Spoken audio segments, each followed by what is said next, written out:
Gimana kalau seseorang itu yang sebenarnya nggak bersalah terpaksa mengakui kesalahannya karena takut dijatuhi hukuman yang lebih berat. Nah, ini harus dipikirin nih. Ya biar yang lain aja deh yang mikirin, saya nggak usah ya.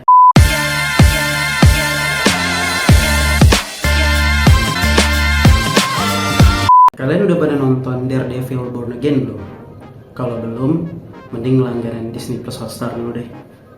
Tapi ini bukan ad clips Disney Plus Hotstar karena kita nggak dibayar sama Disney Plus Hotstar dan kita juga nggak dibayar sama siapapun.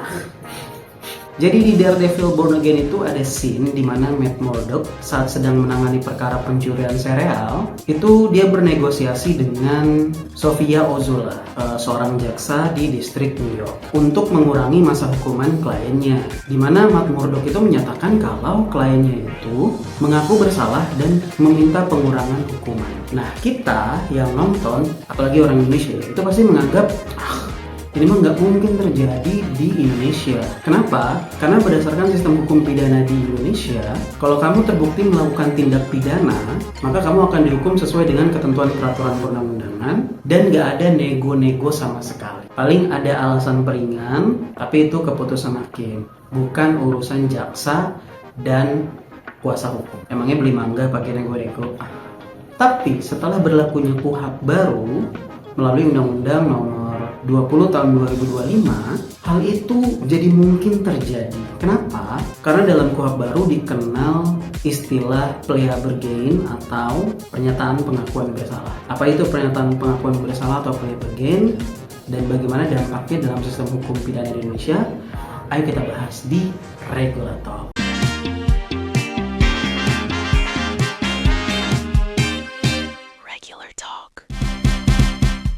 Berdasarkan pasal 1 angka 16 KUHP baru, pengakuan bersalah atau plea bergein adalah mekanisme hukum bagi terdakwa untuk mengakui kesalahannya dalam suatu tindak pidana dan kooperatif dalam pemeriksaan dengan menyampaikan bukti yang mendukung pengakuannya dengan imbalan keringanan hukuman. Nah, ini adalah pergeseran besar nih teman-teman. Karena dulu fokus kita tuh adversarial, di mana kuasa hukum dan penuntut umum itu saling serang di persidangan.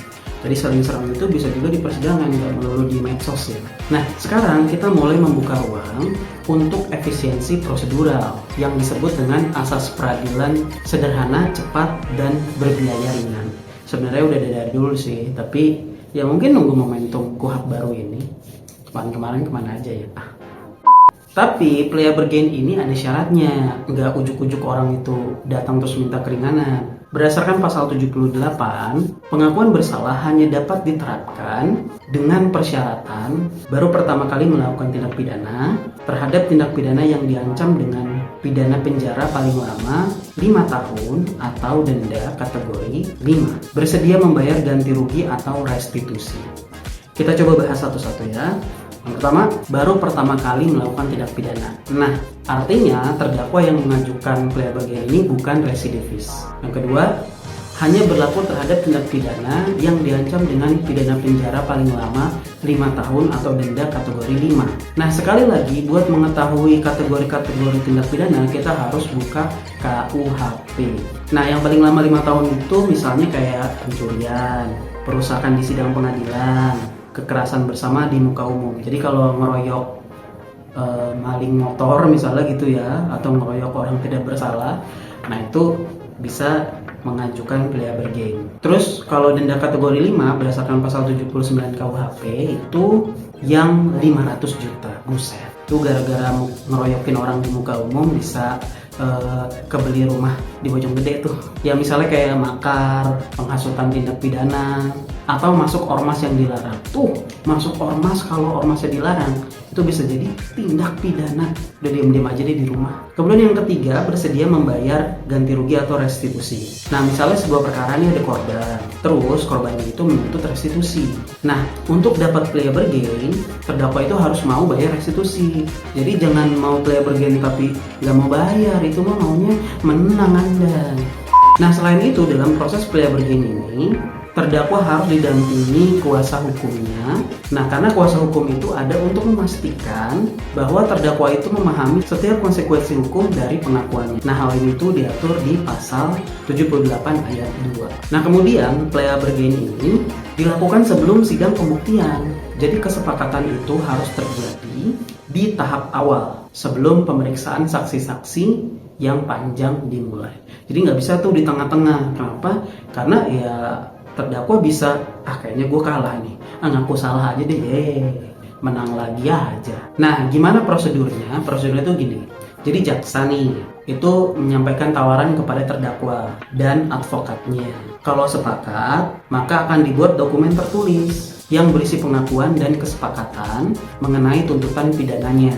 Dokumen ini kemudian diserahkan kepada hakim. Ini diatur di pasal 78, baik ayat 2, ayat 3 maupun ayat 6.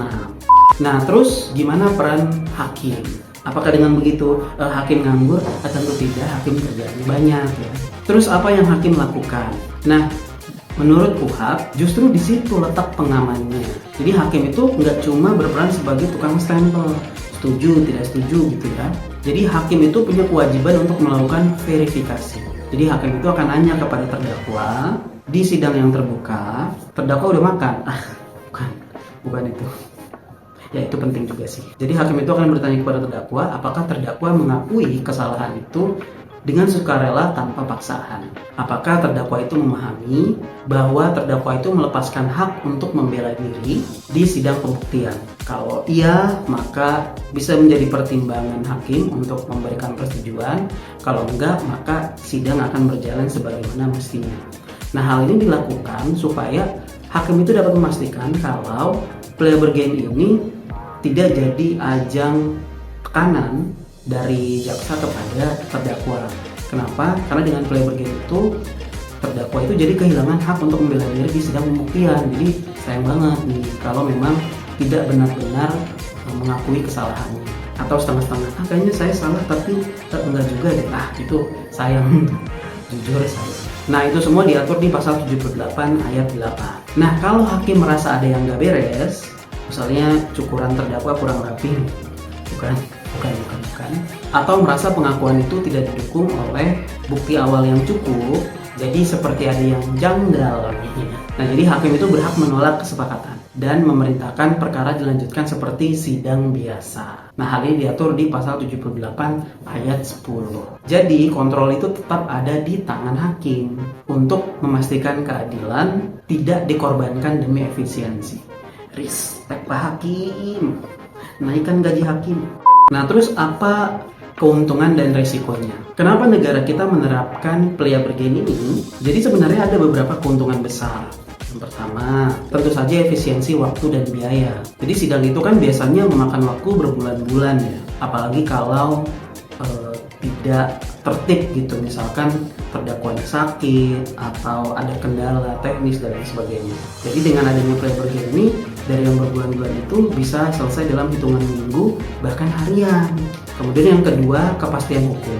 Jadi terdakwa itu bisa langsung tahu kira-kira berapa lama ya dia akan dipenjara. Jadi tanpa spekulasi hakim yang tidak terduga. Kalau ikut sidang itu kan masih ada pembelaan bahwa bahkan terdakwa itu bisa tidak ditahan. Yang ketiga, mengurangi beban penjara. Nah, dengan hukuman yang terukur ini dan juga proses yang cepat, penumpukan tahanan di rutan itu bisa dikurangi karena waktu penahanannya sudah bisa diperkirakan. Tapi resikonya ini juga nggak kalah ngeri gitu ya. Jadi ada kekhawatiran soal kebenaran materialnya. Gimana kalau seseorang itu yang sebenarnya nggak bersalah terpaksa mengakui kesalahannya karena takut dijatuhi hukuman yang lebih berat. Nah, ini harus dipikirin nih. Ya biar yang lain aja deh yang mikirin, saya nggak usah. Nah, ini disebut coercive plea bergen. Nah, inilah tantangan terbesar bagi advokat dan hakim nantinya. Nah, jadi teman-teman, kesimpulannya, KUHP baru ini sebenarnya membawa angin perubahan yang positif nih dan modern bagi hukum pidana di Indonesia.